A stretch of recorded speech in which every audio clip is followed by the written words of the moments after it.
Joining us today is Richard Wolff. He's Professor Emeritus of Economics at the University of Massachusetts, also a visiting professor at the New School University in New York City.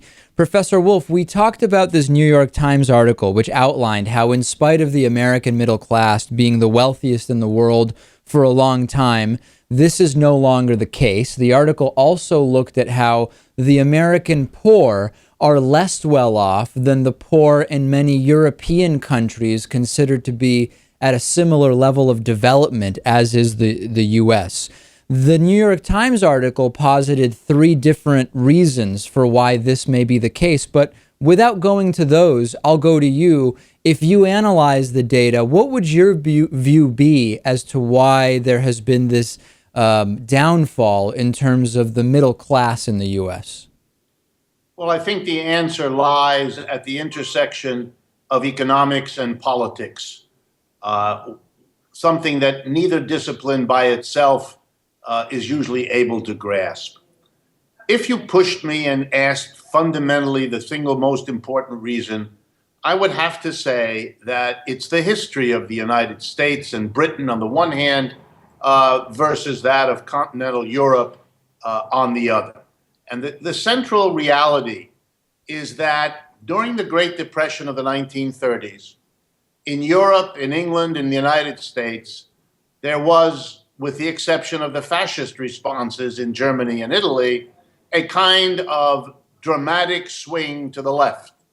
The creation of what we call Social Security, unemployment compensation, a vast program of public employment. These were responses to a depression that helped the middle class really become the so-called middle class. It took care of average people and poor people, and it taxed corporations and the rich to do that.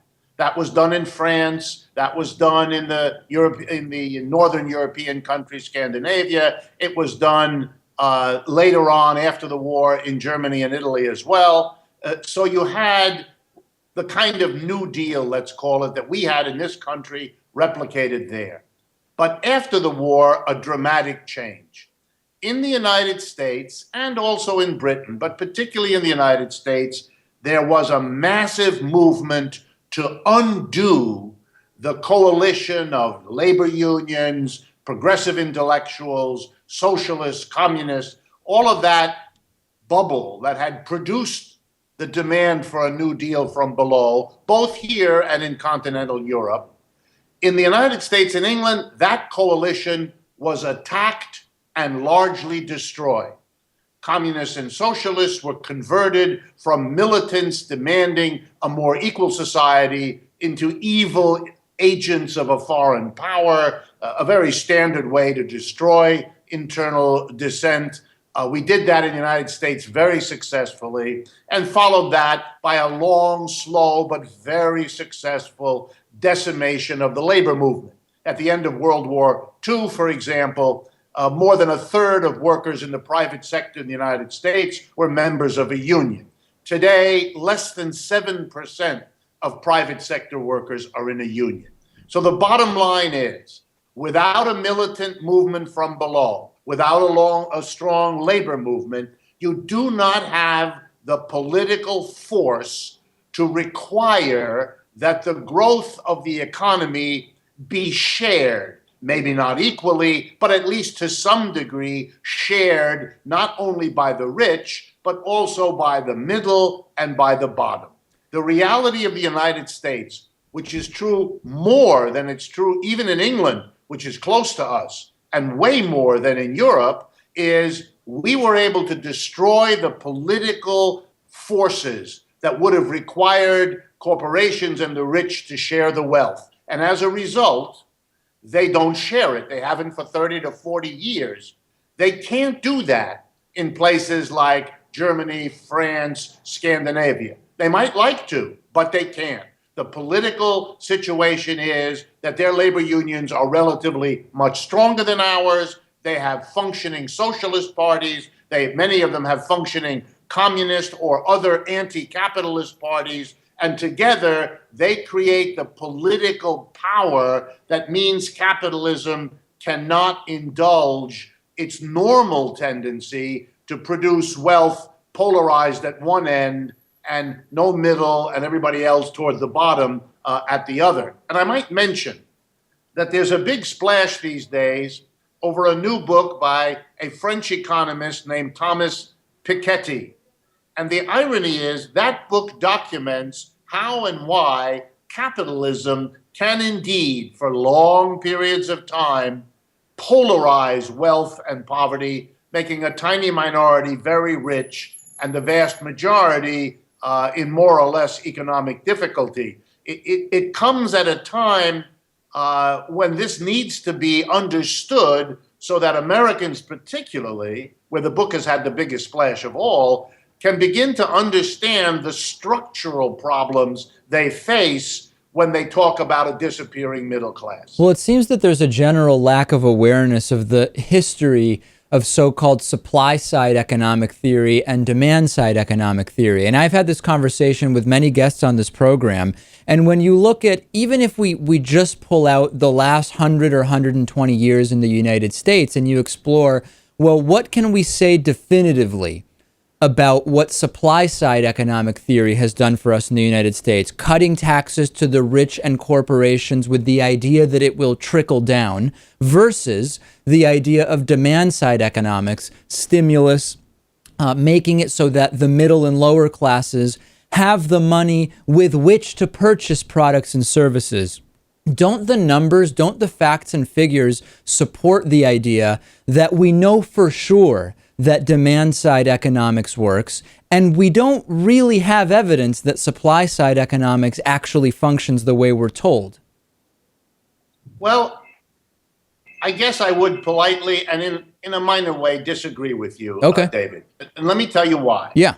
I'm no great devotee of supply-side economics, heaven knows. The notion that by making business more profitable, a wondrous result of economic well-being for everybody will follow, Right, is contradicted both theoretically and empirically. It is easy to tell and show people that we had much higher taxes on corporations and the rich in the 50s and 60s than we do today, but that we also had much lower levels of unemployment and much higher rates of economic growth at that time, and that the period since then of lowering the taxes on corporations and the rich, instead of putting us in a better economic situation, have basically put us in a worse one, particularly in the crash in 2008 and the years since. so far we agree.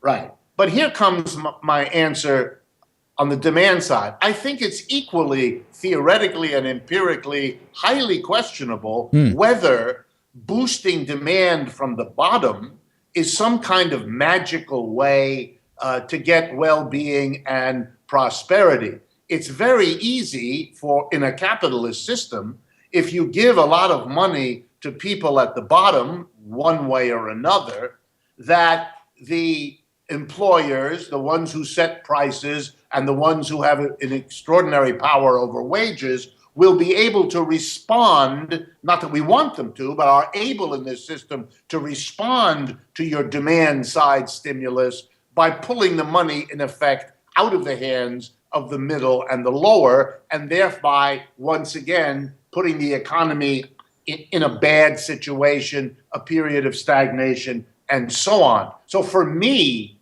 I prefer demand side, but not because it's a better stimulus in the long run, but because I think it's the more democratic way to go. If you help people at the bottom, even if in the end the stimulus effect you look for doesn't follow, you've at least done a very good thing, which has helped the mass of people, which every economic system ought to do if it's democratic, and you hope that'll be a good result. But even in the meantime, when there isn't, you've done a good thing and helped people get through a hard economic time in a way that builds solidarity, strengthens the community, and is the decent and right thing to do. So could we say, would it be fair to say then that while the demand side versus supply side economic debate would not fundamentally change the broader system that we have. It could, at least in the short and medium term, somewhat reduce inequality and lift up the lower classes of society, which we could argue certainly is a positive thing. Absolutely. There, I have no disagreement with you. That's why I would support the demand side relative to supply side, because of its actual real social effects. Where I can't go along, and where I find the debate, frankly, rather sterile as well as endless, is that this kind of an argument implicitly assumes that the basic structure of the economy is both permanent and not a problem. So that we just have to get right whether you stimulate it from the supply side or you stimulate it from the demand side. For me, the problem of stimuli from either side is that they confront a structure which has built into it socially unproductive and fundamentally undemocratic mechanisms and results. And that's what I want to see debated more and more centrally important than another argument about why stimulus from below is better than stimulus from above. All right, Professor Richard Wolff, Professor Emeritus of Economics at the University of Massachusetts, visiting professor here in New York City at New School University. Pleasure as always to have you. Thank you, David, and I look forward to our next conversation.